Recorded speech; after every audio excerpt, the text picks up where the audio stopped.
es una oportunidad ineludible para poder vehiculizar y poder potenciar las enfermedades minoritarias en nuestro ámbito. Se necesita un hospital de tercer nivel para este seguimiento, y los objetivos que nos planteamos fundamentalmente es poder coordinar la atención de los pacientes en su llegada a la edad adulta con estas patologías.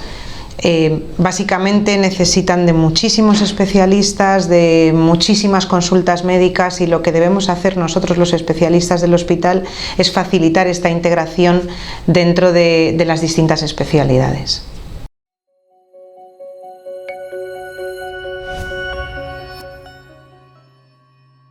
La unidad acabamos de ponerla en marcha y de hecho hemos querido hacer un abanico un poquito más amplio, no solo de enfermedades minoritarias, sino también de enfermedades sistémicas con un perfil autoinmune, puesto que muchas de ellas comparten rasgos de multiafectación de varios órganos y sistemas. Entonces los profesionales que deben estar implicados o al menos involucrados o interesados en esta unidad prácticamente tocan todas las especialidades, dependiendo de cada una de estas patologías, pero fundamentalmente ahora mismo la unidad la componemos 3 médicos especialistas de medicina interna, con la enfermería y los auxiliares de enfermería de la consulta externa, y con una hospitalización asociada para aquellos pacientes que tengan descompensaciones o que requieran ingresos para estudios diagnósticos, sin olvidar la coordinación con la pediatría y la transición desde la edad pediátrica a la edad adulta.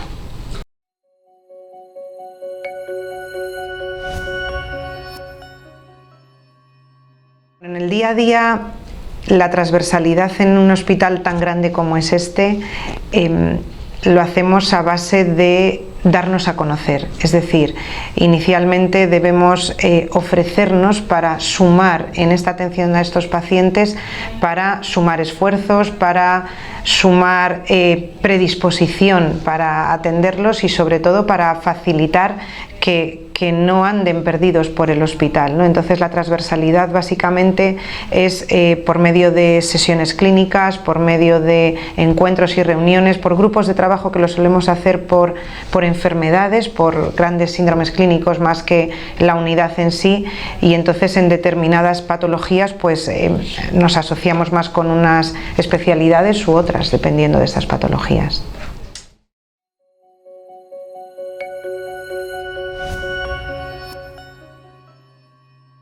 Las unidades de minoritarias, desde la SEMI, desde la Sociedad Española de Medicina Interna, desde nuestro grupo de trabajo que actualmente coordino, son muy variopintas, quiero decir, son tan heterogéneas como nuestras propias enfermedades. Entonces hay unidades en hospitales más pequeños con un número de camas y una llegada un poco más modesta, en la que también se reconocen estas unidades, y hay unidades de hospitales de tercer nivel como en el que estamos ahora. Y dependiendo de esa idiosincrasia de cada hospital, pues las unidades son distintas. Sí que es cierto que lo que intentamos es que donde haya un médico internista interesado en este tipo de patologías, se le pueda dar valor a lo que hacen y reconocimiento desde el punto de vista científico, ¿no? y de la especialidad.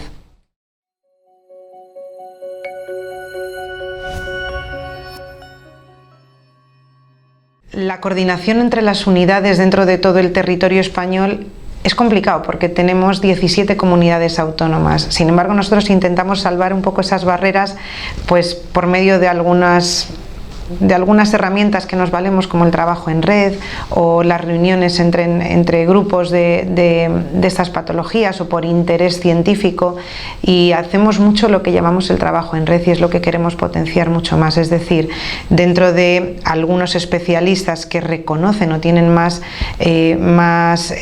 experiencia en determinado campo, en algunas enfermedades, pues nos ponemos en contacto unos con otros y trabajamos mucho así.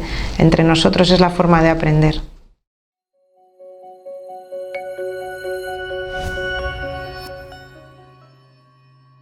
Uno de los puntos a mejorar y de los puntos que probablemente saquemos bastante más rédito de ello cuando consigamos hacerlo de una forma óptima será la coordinación con primaria y la coordinación con asociaciones de pacientes. Tenemos que darnos cuenta que muchos de estos pacientes tienen un vacío en cuanto al seguimiento con atención primaria, ya que algunas de estas enfermedades ni siquiera sabemos cómo se escriben.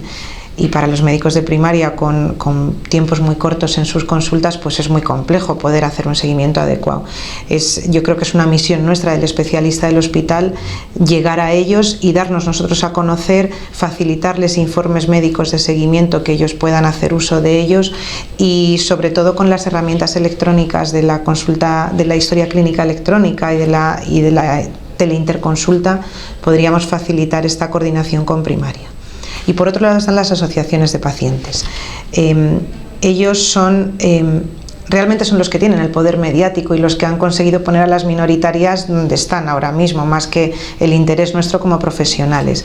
Y hay que saber además que muchas de estas enfermedades tienen tratamiento, pero muchas otras no tienen un tratamiento específico y son tratamientos sintomáticos en los que nosotros, pues aquello de curar que solía hacer el médico no sabemos lo que es. Entonces, básicamente con las asociaciones de pacientes lo que tenemos que hacer nosotros es ofrecernos y que ellos conozcan qué cartera de especialistas puede ser a la que ellos se dirijan. Nosotros con FEDER en concreto hemos trabajado mucho en ello.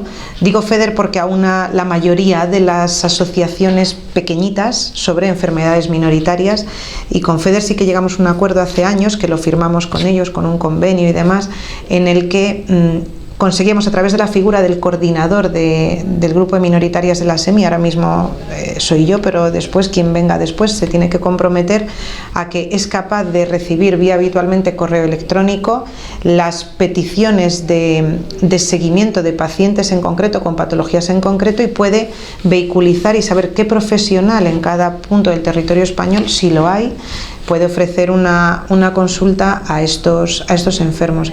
Fijaos que es un detalle bastante sencillo para nosotros y que ahorra infinidad de visitas a otros especialistas de estos pacientes, ¿no? Yo creo que es un avance importante lo que hemos conseguido por ahí.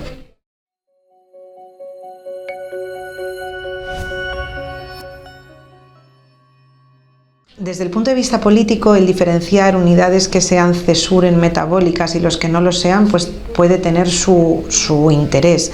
Y desde el punto de vista científico, pues yo creo que también. Pero no hay que olvidar que nuestros pacientes, cuando entran por la puerta, no saben si es un CESUR o si es un hospital comarcal. Lo que buscan es un médico que sepa y que por lo menos tenga interés en tratar esa patología. Entonces, los CESUR es verdad que tienen habitualmente una dotación de medios y de investigación mejor. Y eso nosotros contamos con ello, y lo que hay que hacer es coordinarlo de tal manera que un médico que esté en un hospital de segundo nivel o en un hospital comarcal pueda tener acceso a la cartera de servicios del CESUR que tenga más próximo, y eso pues a veces no es tan fácil como parece. Yo creo que en eso debemos ir trabajando para que todo el mundo pueda sentir que tiene acceso como especialista y dedicado a las enfermedades minoritarias a cualquier tipo de procesos diagnósticos o de tratamientos.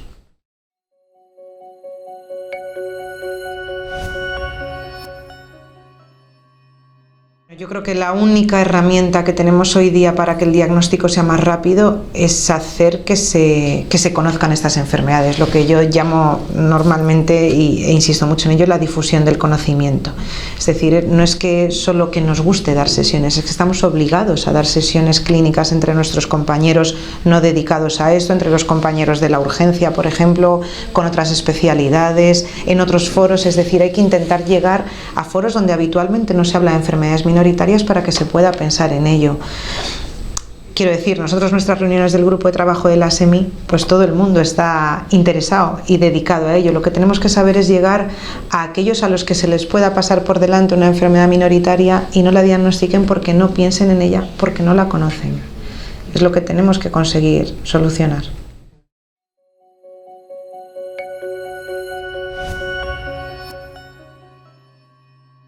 Yo como internista que hablo de los pacientes adultos, creo que tenemos muchísimo que aprender de los pediatras. Los pediatras que históricamente, pues probablemente porque estos pacientes, muchos de ellos son enfermedades genéticas, congénitas además, con mucha afectación desde niños, y que algunos de ellos o en algunas patologías no llegaban a la edad adulta. Ahora cada vez más van llegando y cada vez más el internista cobra un papel yo creo que integral, ¿no? Integrador en el seguimiento de estos pacientes. Pero los pediatras esto lo han hecho siempre de una forma exquisita, es decir, sus pacientes venían y en un día coordinaban las revisiones de los distintos especialistas en su pequeño hospital infantil, que hasta en estos hospitales grandes es un área como más amigable y más cercana, ¿no? Más acogedora, y nosotros eso es lo que tenemos que intentar aprender. No solo en las enfermedades minoritarias, hablo también de otras enfermedades crónicas en las que los gobiernos están mucho más implicados y más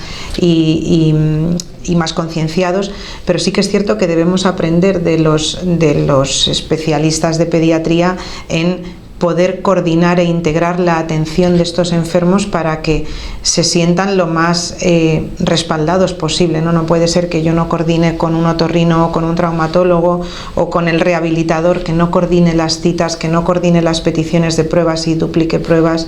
Yo creo que eso es algo que debemos mejorar y es fundamental.